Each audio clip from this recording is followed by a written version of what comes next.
Welcome to Philanthropy SA. This is a podcast about and for the philanthropic community in San Antonio and South Texas. We introduce organizations and people who are making an impact in the community.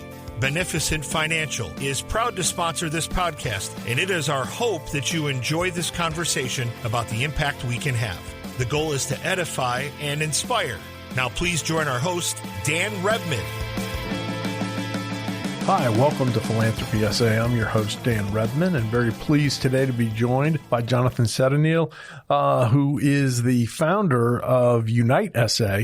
I feel since we have the same last name, Philanthropy SA and Unite SA, there's no relation, even though I am affiliated with Unite SA. Right, yeah. But we're here today to talk about a particularly special project, which is Let Us Unite. And we're going to get into all that in just a quick second. But Jonathan, tell us a little bit about yourself. You're a native San Antonian. So yes, sir. Where'd you grow up? Where'd you go to school? All that kind of stuff. Yeah, born and raised from here, San Antonio, but I went to high school at Harlandale High School on the south side. That's where I spent most of my growing up years. I now reside on the north side, but yeah, I've been in San Antonio my whole life. Very good. And one little fun fact about Jonathan is that he's got 7 kids. Yeah, that is a fun fact, yeah. All boys. Yes. Okay, now I just heard like several people in the audience go, oh my God, 7 boys. Or either that or the response was probably your poor wife. Yeah, 7 boys and just a family of 9. Obviously, we have a dog, but man, those boys keep us busy, and it is fun. Yeah, that's for sure. That's it. I bet it is. It is. And of course, none of them pick on each other. That's the amazing part of that story. Never had a fight. Everyone keeps the volume levels really low. Never gone over a certain amount of decibels, but no, it gets pretty wild. These boys are a handful, and so it's one thing I tell people all the time is like you have some boys and they can be pretty excited at times and just rambunctious, but then when you get them together and you see 2 twisters kind of form and join together, I mean that's what happens almost all throughout the day. So yeah, no, that's the what do they call it? A catalyst. Something that by themselves they may be okay. You get them together, and that's yeah. So yeah, I definitely see that. So you have been involved in ministry. Yes. For quite some time, and done a number of different things from the ministerial standpoint. And a project that you've sort of jumped into the middle of now is this notion of Let Us Unite. Mm-hmm. And I want you to just kind of tell the story of what happened 100 years ago and what we want to see happen today. Yeah, thank you for the opportunity again. This is something that's very dear and close to us as an organization, Unite SA, but Let Us Unite is a particular event on Memorial Day weekend, 2025. And so that is, like you said, the 100-year anniversary of what took place in 1925. How it all began was, like you said, doing ministry. We were a part of a prayer organization that was looking to pray over the city for 10 days in the fall of 2017. And I was tasked with the job of finding where we were going to pray at. And so I had felt like we were going to be doing it somewhere downtown. And so as I was praying and just seeking the Lord in regards to that, I heard the Lord say in my spirit, redig the wells of your fathers. And so I didn't know exactly what that meant, but what I began to do was kind of search for wells first, but then second, just kind of like the nativity of San Antonio. And that's where I was led to San Pedro Springs Park. That's actually where we began to set up for this prayer of 10 days in the fall of 2017. But in the process of leading up to that event, we would go down there periodically and mostly almost every week or so. And we would pray over the place and just the opportunity of the event that was about to take place. And a woman comes walking up at one of these particular weekends and just says, "Hey, what are you guys doing around here?" And we said, "We're praying for a revival." And she said, "Well, don't you know revival already took place on the very ground you're standing on?" And we said, "What? What are you talking about?" And so she proceeded to begin to tell us that she grew up in that area. Her grandfather lived several blocks away, but in his living room was or at least the hallway towards the living room, there was this 4.5-foot panoramic that was on the wall that she grew up walking by and seeing almost every day of her life, and or at least as often as she was at her grandfather's. And she then said, "Let me go get it and bring it to you." So she brought it, and that was the first time we saw this panoramic picture of thousands of people that were gathered on the banks of the spring, or where the pool is now in San Pedro Springs Park. And it was just phenomenal. I mean, when you see this picture, it's quite breathtaking. And so the bigger question for us was, man, like, one, how good are you, God, that you brought us to this place, and that there's this history that has already happened here. But second, it was, I mean, what do we do with this? I mean, once you see, at least for me, once I saw that picture, it was like, wow, there was a generation, there was a people in this city that chose to come together on one particular day, just came and chose to unite. Mm-hmm. And from the picture, if you were to see it, which you can see on our website at letasunite.com, you'd be able to see a number of people being baptized, and different ministers or people that are in the water, but just thousands of men, women, children, all along the banks of the water. And it was amazing to be able to see that. And so we were excited, to say the least, of when we saw this and thinking, Lord, what do you want us to do with this? Yeah, that's when you think back to that time period, obviously San Pedro Springs Park is not in the center of town. It's on the northern, you have Alamo Heights and you've got these other places, but I mean, this is not, San Antonio was so much smaller then, sure, compared to today.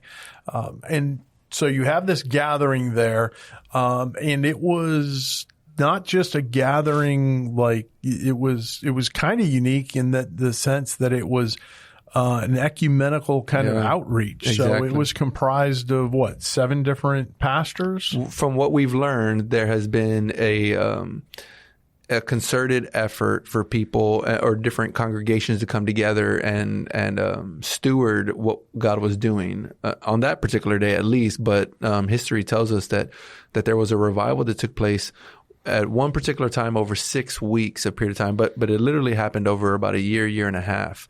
And there was a number of different churches that came together to meet in the waters as people would come and be baptized. That's neat. And of course, this was Memorial Day, 1925. And it's important to keep in mind that this wasn't that long after World War I. Mm-hmm. And so, Memorial Day being the day that we remember those who gave their lives in the defense of the country, there were undoubtedly families that have been touched by that. San Antonio has always been a military town, and so that had to be a component of it as well. I wonder about that. And I want to touch on something you just mentioned a second ago. You talk about the location of the springs not being in the center of town. And you got to remember, I mean, transportation was not like what we have now. We just didn't get on our phones and get Uber or, find some quick, easy way to get there. You can actually see in the background of some of these pictures some of the old buggies lined up on the street back there. But with as many people that were there weren't that many buggies, which means a lot of people walked. And what we learned was that many people took the trek from First Baptist Church downtown in San Antonio, because our history tells us that much of what took place was, or at least transpired, because of what took place at First Baptist. And what ended up happening was they were rebuilding their sanctuary, which was damaged by a flood a few years before. And in the process of that, this is when this revival or, just move of God began to take place. And there was a number of things that were happening at First Baptist, but people would walk to the springs, which is about 1.1 miles away. So to your point, I mean, this was not something that was just, let's go over there and hang out and show up. The other point that I was going to mention was Memorial Day was actually made a federal holiday, or at least, a national holiday, once it was announced in the 1960s, I think it was. So anything before, there was a tradition for it, which came from up north and from after the Civil War. We don't know for sure if San Antonio was celebrating it in that way, but it is interesting to note that the date that's on the panoramic picture would have been the fourth Monday. It was the fourth Monday of May, which for us, we know to be Memorial Day weekend. And so it fits perfectly when we talk about commemorating and celebrating and honoring, memorializing a particular thing. And obviously you mentioned the notion of armed forces in America, but specifically in San Antonio. We are a military town, USA. But the other part is commemorating and memorializing what God's done for this city. So talk about the event, how you're wanting to memorialize this. What are you looking forward to having occur this Memorial Day?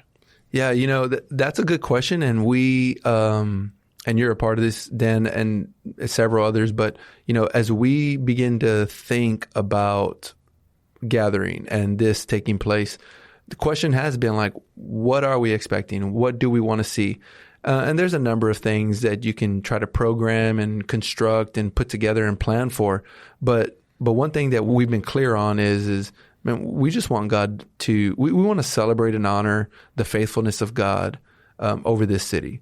And what we've been saying is going back 100 years to 1925, we have physical evidence, at least from this panoramic and several other photos and just documents that we've discovered, that God has been present and has been moving in San Antonio through his body. And so we want to celebrate and honor that. And we know it doesn't stop there. I mean, there's the Taylor Tabernacle that starts in 1929 that goes 11 years to 1940. There's obviously much more that happens in the 50s and 60s. And even in recent memory, we know about Crusade 300 and a number of things that have happened over the last couple of years. So it's more about just celebrating and honoring God's goodness and faithfulness to San Antonio. That's our main point. And what that looks like, I would honestly say we don't know for sure. We don't know. We're still working that out. And so we actually ask for people to help and give us a little bit of direction. And we need partnership from the city to be able to figure a lot of these things out. Absolutely.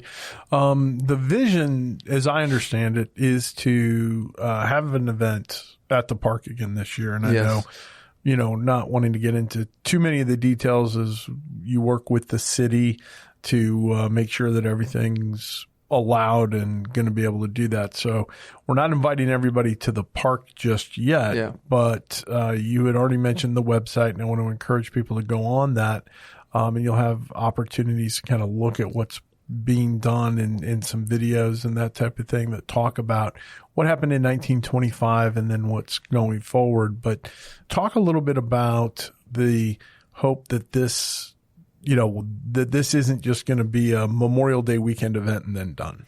Yeah, you're right about that. That's something that we've also focused on is we'd be fooling ourselves. And I think we'd be remiss if we thought that God was going to move on Memorial Day weekend. I mean, we can definitely hope and pray for that, but our goal is not that God would do something spectacular according to our thoughts, our temporal earthly thoughts on Memorial Day weekend. And, he's not this genie in a bottle that's like, okay, God, move on this weekend and, do it with this logo type of thing.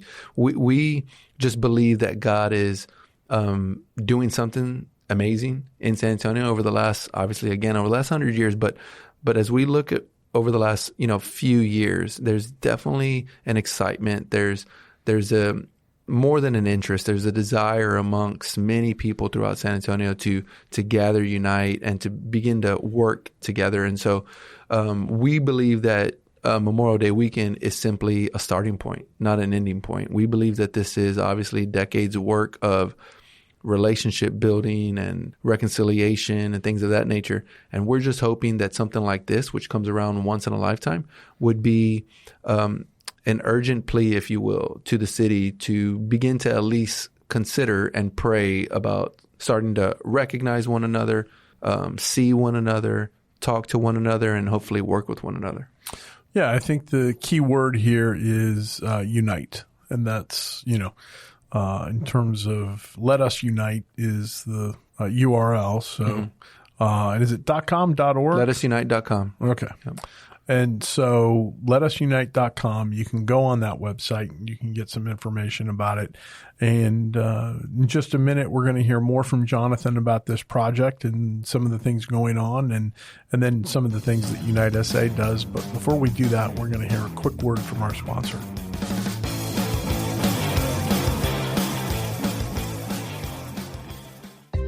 Many of you out there care deeply about wanting to make an impact on the world around you. You want to help take care of the people and organizations that are important to you.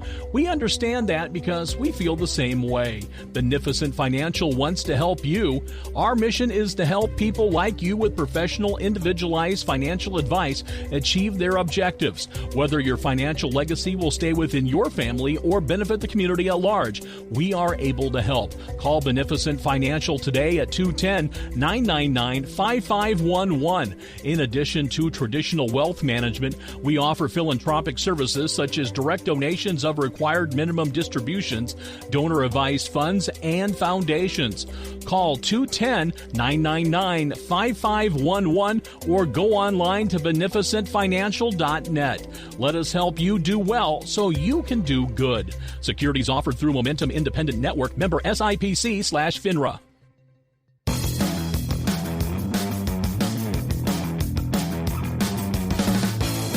Thanks for joining us today on Philanthropy SA. I'm your host, Dan Redman, and very pleased to be joined by Jonathan Serenil. He is the founder of Unite SA and is heading up the Let Us Unite project, which is going to do some things in honor of a revival that occurred in San Antonio back 100 years ago in 1925 in San Pedro Springs Park.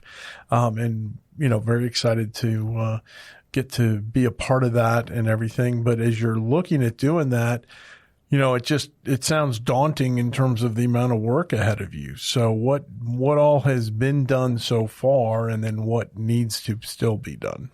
Yeah, you're right about that. If you start thinking of all that is needed, all that needs to take place, as we start talking to the city, there are approvals, there are briefs, there's so much planning involved. And as you know, being on that committee, we have to have so many things in order, and rightfully so when it comes to security, when it comes to first aid, when it comes to transportation, all of those things could be quite daunting. And so we try not to do that. And one of our slogans you'll see on the website is, hey, let's work together and let the Lord do the rest. And so I just think that if we were to come together and choose to at least attempt to work together, we'd see the Lord literally do the rest. I like to tell people, you mentioned my 7 boys, and I tell people all the time, like, when I see my boys talking with one another, working with one another, playing with one another, it inspires me as a father to help them. And many of them, they're very young, right now they're from 2 months old all the way up to 17 years old. And so the bulk of them are from 2 months old to 9. We got 6 boys from 9 years old to 2 months. And so there's a number of toddlers in there that, from an intellectual standpoint, we're saying they don't really know what they're doing, what they want. They don't know how to communicate properly, all these types of things. And with all that being said, which is true, at the same time, when I see them working together, when I see them playing together, when I see them just getting along with one another, it makes me want to do simple stuff that they don't even know how to ask for or even really know what they want. But I want to get them ice cream. I want to take them out and throw the football. I want to do a number of things that to just reward them in a sense. And I really feel it's the same for us. I think we are those little toddlers on the earth that our Father in heaven is looking at and saying, like when you just talk with one another, when you work with one another, it causes me so much joy that I want to just help you with whatever it is that you don't even know that you need right now. And so we're really looking at it from that angle. We're just hoping that we can inspire a conversation amongst the body of Christ in San Antonio where we would just begin to talk to one another and maybe just even dream. Let's just dream and see if this thing is possible in a dream state. And one of the things that I really like about it is making this as broad as possible. I know you've done outreach with the Archdiocese of San Antonio, with, Protestant congregations and that. Talk a little bit about kind of the broad outreach that's being done to bring these people together. Yeah. And to tie that into your last question, which was, what are some of the things that still need to be done? It's exactly that. We need to get people aware of this whole thing. There are, I'd say, a large majority of people in San Antonio that have no idea about this history. And even further, don't even know that we as a group and as an organization, Let Us Unite, are even trying to attempt to do something like this. But I will say that I believe that there is a large majority of San Antonio that would love to be a part of something like what we're talking about. And they just need to know about it. So to answer your question directly, or at least the last question, it was, we need to get the word out. We need to share it. We need to get back to some grassroots marketing and just people sharing posts, people going to the website, people talking to their pastors and their teachers and different people in the community. So you mentioned talking to pastors, and one thing that I wanted to make sure we talked about are some of the town halls that are being done. Describe what happens at one of these town halls, and then how someone who wanted to have a town hall at their church or a different organization that wanted to host one could do that. Yeah, we've done a few town halls already, and we plan to do more. And originally the town halls were to be a place where people can come and ask questions, because it was so new and so almost radical. Again, it's once in a lifetime. People were asking like, wait, what is this, first of all? Second, why is this important to me and my congregation? But then third, how do we get involved? And so you mentioned some videos that we'll be putting out periodically on the website and different places where it'll answer that. But the town halls were meant to be informative because we just believe that if you were informed about the history, you'd be inspired. And you most likely would want to get involved in some way, especially with a once-in-a-lifetime type event. So the town halls were supposed to be informative, but I will say that as we partner with different churches, our goal is to unite. And so that means that if you have a Wednesday night service, if you have a prayer meeting and you're inviting us to your church and to your congregation, we appreciate that. And we honor that. And we want to be able to help not only share the word of what we're talking about, but also help you where you're at. We don't want to just come and steal the show and say it's all about this event, and then next year we're nowhere to be found and people will go back to it. That's not the point. The point is that we would work with one another. And so our town halls can be informative. They can also just be opportunities for us to partner and join together, and we bring attention to even some of the things that you're doing. And we just believe that that's going to create opportunities for trusted relationships, which is what will carry us through the next several decades, hopefully. Yeah. So the purpose, again, is to help bring people together in a way that persists well beyond the event itself. And that's being built around Memorial Day weekend here in May. Anything else you want to make sure that we cover as it relates to Let Us Unite? Yeah, a couple of things. One, the how part, how people can get involved. But in regards to what we were just talking about right now, it is important to note that, again, that we would just want to partner with churches, with ministries, even with businesses. Many times, many people will either fundraise with businesses and neglect the church side of it. And then other people's will, hey, let's get the word out to the churches and neglect the business side. And we want to be able to do both. And you mentioned United SA, which is a local Christian network. And we do exactly that with both, and even nonprofits. So we want to make sure that we partner with anybody and everybody that sees what we're doing and would like to join with us in this effort. But regarding the how part, I'll say that with all that we are endeavoring to do, the cost is great, not only with time, with energy, a number of things, but it's going to cost money as well. I mean, I'll just quickly note that some of the things that we were not surprised by, because we were informed to some degree, but maybe shocked is an appropriate word, about how much it may cost. When we start talking about thousands of people that may potentially show up to San Pedro Springs Park, like we see in the panoramic picture, again, side note, it's estimated that there was 15 to 20,000 people that were there that day. And that was a population of San Antonio in the 1920s that was estimated to be in between 160 and 180,000. So the math there is about 10% of the city showed up. And if we're considering anything close to that this year, I mean, you can do the math. That's quite a lot of people. But the porta potties, the security, the transportation that's going to be needed, that is going to cost us some money. And so we are doing something called the Gideon Fund, where we are asking people to prayerfully consider partnering with us financially and giving $1,000 or more. And so the Gideon Fund would be comprised of 300 organizations, churches, ministries, businesses, families, individuals that would do $1,000 or more. And we believe that $300,000 will help us cover that weekend.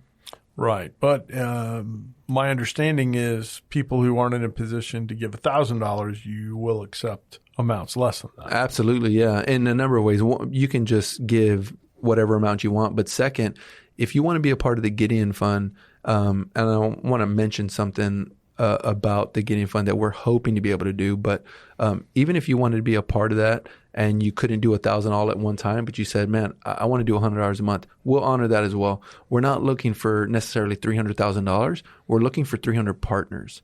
We're trying to partner with 300 groups or organizations or families or people, because that's the Gideon. The Gideon Army is not $300,000.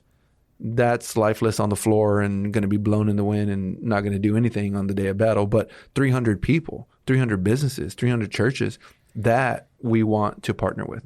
So that's the first thing. The second thing is we have an idea, and so we haven't really shared it publicly. I don't know if this is a place breaking news that we can share. You're welcome to share anything you're comfortable sharing, Jonathan. Yeah. So. Well, we haven't obviously secured this, but this is an idea and a thought.